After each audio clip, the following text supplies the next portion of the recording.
10 मई की सुबह जब भारतीय वायुसेना ने पाकिस्तान की मल्टीपल एयरफील्ड्स पर करारा प्रहार किया तो पाकिस्तान ने हार मान ली है अध्यक्ष महोदय, और हॉस्टिलिटी रोकने की कोशिश की। अब रोक दीजिए महाराज। उन्होंने एक कोशिश की, हमारे डीएमओ से बात की, महाराज अब रोक दीजिए, बहुत हो गया। यह पेशकश इस कैबिनेट के साथ स्वीकार की गई थी।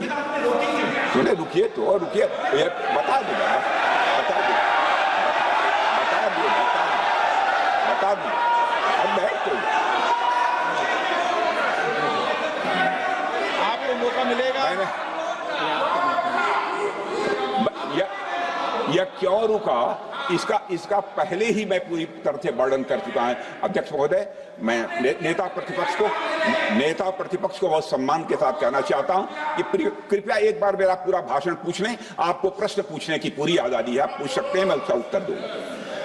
अध्यक्ष महोदय, 10 मई की सुबह जब भारतीय वायुसेना ने पाकिस्तान की मल्टीपल एयरफील्ड्स पर करारा प्रहार किया तो पाकिस्तान ने हार मान ली और हॉस्टिलिटी रोकने की उन्होंने पेशकश की। यह पेशकश इस कैबिनेट के साथ स्वीकार की गई हम लोगों के द्वारा कि यह ऑपरेशन केवल पाज किया गया है, स्थगित किया गया है। यह ऑपरेशन समाप्त नहीं हुआ है अध्यक्ष महोदय। अगर पाकिस्तान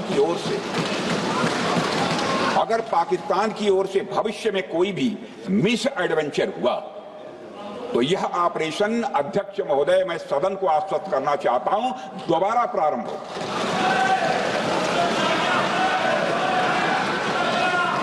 अध्यक्ष महोदय, भारतीय वायुसेना के जबरदस्त हमलों, नियंत्रण रेखा पर थल सेना की मजबूत जवाबी कार्रवाई और नौसेना के हमलों के डर ने पाकिस्तान को झुकने के लिए मजबूर कर दिया अध्यक्ष महोदय। और पाकिस्तान की हार उनकी एक सामान्य विफलता नहीं थी, बल्कि यह उसके सैन्य बल और मनोबल या दोनों की एक हार थी। 10 मई को पाकिस्तान के डीजीएमओ ने भारत के डीजीएमओ से संपर्क किया और सैन्य कार्रवाइयों को रोकने की अपील की। मैं सदन में यह बात फिर से दोहराना चाहूंगा कि पाकिस्तान के डीजीएमओ ने भारत के डीजीएमओ से संपर्क किया और सैन्य कार्रवाइयों को रोकने की अपील की। 12 मई को दोनों देशों के डीजीएमओ के बीच औपचारिक संवाद हुआ और दोनों पक्षों ने सैन्य कार्रवाइयों पर विराम लगाने का निर्णय लिया। अध्यक्ष महोदय, हमारे सैनिकों का जो मनोबल, मातृभूमि की रक्षा करने का जो उनका समर्पण है, ऑपरेशन सिंदूर के दौरान उसका दर्शन 140 करोड़ से अधिक भारतवासियों ने देखा।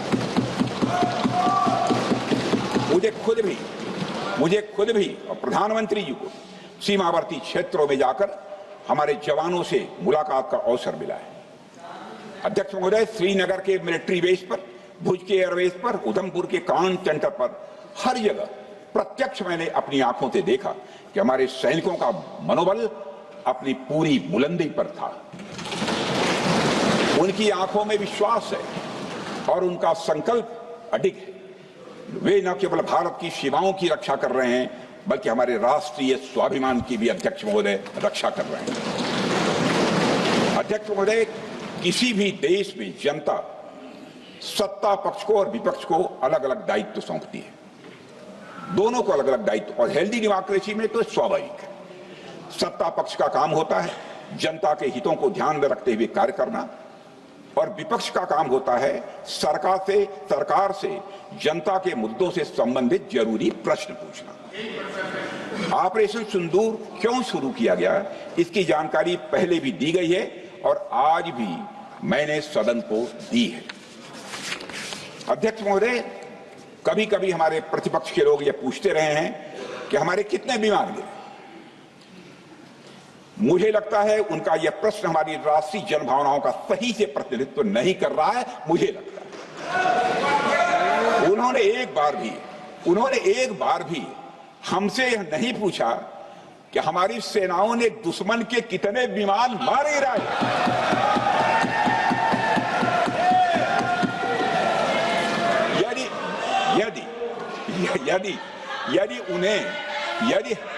यदि उन्हें प्रश्न पूछना ही है अध्यक्ष महोदय, तो उनका प्रश्न यह होना चाहिए, क्या भारत ने आतंकवादी ठिकानों को तबाह किया? तो उसका उत्तर है हाँ। हाँ, मैं विपक्ष के सम्मानित साथियों से कहना चाहता हूं कि आपको प्रश्न पूछना है तो यह प्रश्न पूछिए, क्या ऑपरेशन सिंदूर सफल रहा? तो उसका उत्तर है हाँ।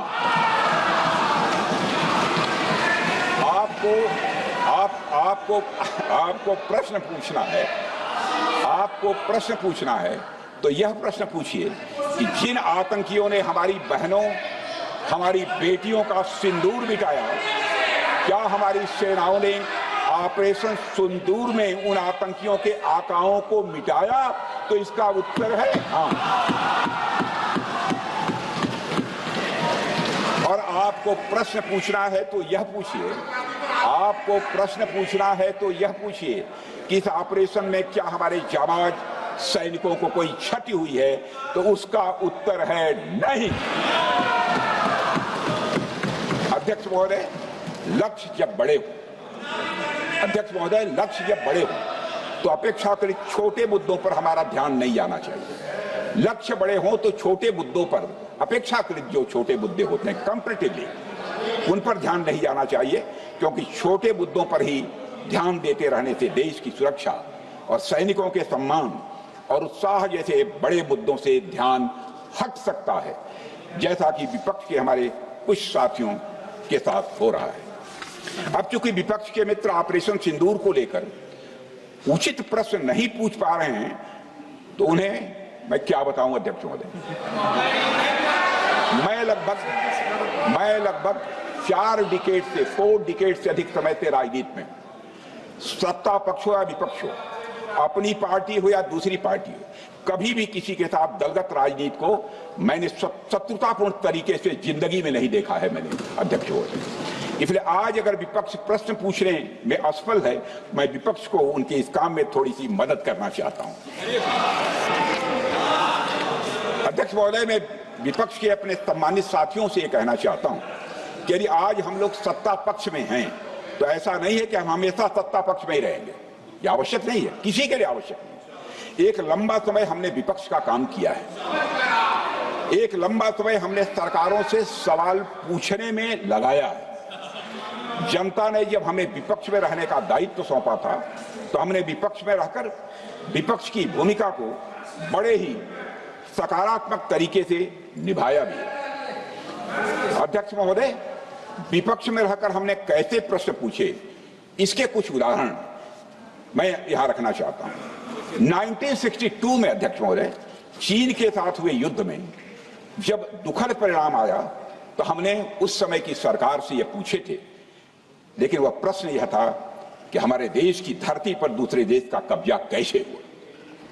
हमने यह प्रश्न पूछा था कि हमारी सेना और हमारी जनता अपमानित क्यों हुई। हमने यह प्रश्न पूछा था कि बड़ी संख्या में हमारे सैनिक हताहत कैसे हुए। हमने यह प्रश्न नहीं पूछा कि हमारे टैंक, हमारी मशीनें, हमारी बंदूकें क्यों ध्वस्त हो गई। यह प्रश्न हम लोगों ने नहीं पूछा। मशीनों और तोपों की चिंता न करके अध्यक्ष महोदय, हमने देश की टेरिटरी की चिंता की। हमने देश के सैनिकों की